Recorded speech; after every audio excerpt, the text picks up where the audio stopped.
Hi, I'm Olivia. I'd like to introduce you to a dear friend.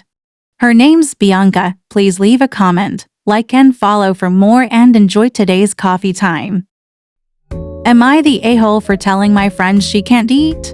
I, 22 female and my ex-friend 23 female. Used to like going out a lot. We would frequently eat in the city.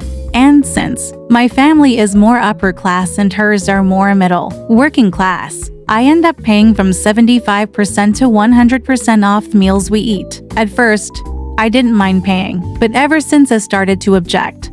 She would make snarky comments like, "What, daddy, didn't pay your trust fund? Or what's the point of having so much money if you're not gonna spend it on your friends? Or you're so stingy. You know I don't have as much money as you do." Yet every time we went out she would pick the more expensive and fancy restaurants. And as soon as it's time to pay, she would be like, "Oh, you'll cover the bill, right?" Or "Sorry, I didn't bring my wallet."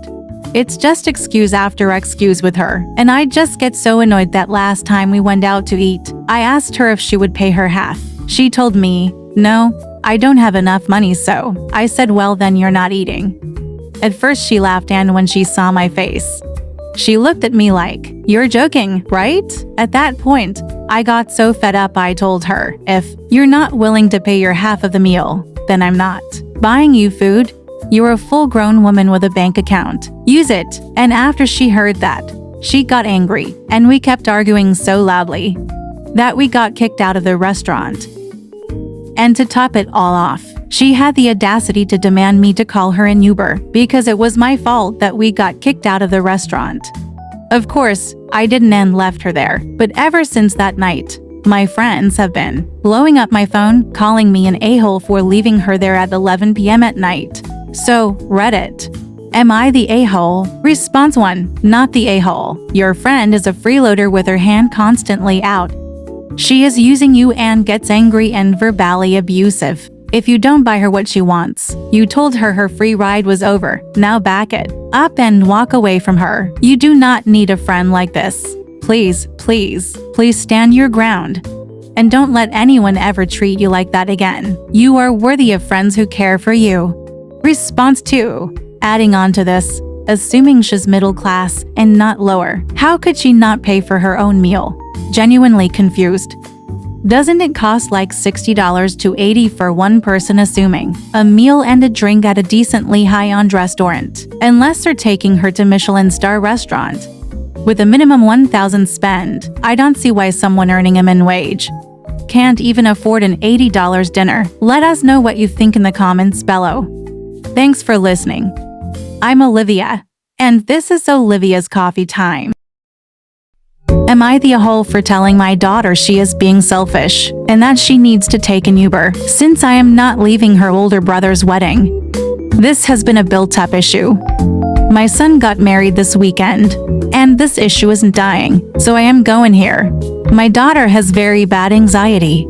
She is 19 and I will call her Shelly. Shelly used to go to therapy when she was a minor but stopped when she turned 18. Ever since then, her anxiety has been out of control. And due to this, she won't drive anymore. She has a license but refuses to drive. We live in the USA, and driving is basically needed or it's a big inconvenience for the people around her. Also, she is an adult, so it's not like we can force her to drive. This is the issue. My son was getting married, and she was uncomfortable with so many people around. At his wedding, she asked me to take her home. I told her no. And if she's having difficulties, wait in the car. She told me it's freezing outside and she needs to leave. I told her no again. She could turn on the heat in the car and wait if she needed to be away from people. She didn't like this answer and told me she would have an attack if she stayed, and she needed to go home. I told her to take an Uber, that I am not leaving. She didn't like this, and this was turning into a full argument. Shelly told me I needed to take her home again, and I had enough. I told Shelly she is being selfish, that she has many options, and I will not deprive her brother, my son, of his parents being at his wedding. If I took her home, I would miss his wedding, since it was an hour drive here. She called me a jerk and left to stay in the car for a bit. She was back about an hour later for the rest of the wedding. She has been peed since, and her younger brother is copying her. Common one. Not the a-hole. Thank God you said no. Notice how she magically was able to cope when push came to shove. That tells you a lot. She is used to getting her way. It's high time she starts living in the real world and takes responsibility for her own life. She needs to stop using anxiety, a perfectly normal emotion, as an excuse not to push herself to learn tools to cope and take responsibility for her own life and future, including seeking therapy if needed. Her emotional manipulation and threats need to lose the power they've had in the past. Again, not the a-hole. It's called good parenting. She's 19, not 9. Comment 2. Not the a-hole. Next time, don't bring her with. She has options to get her anxiety treated. That she's refusing to exercise.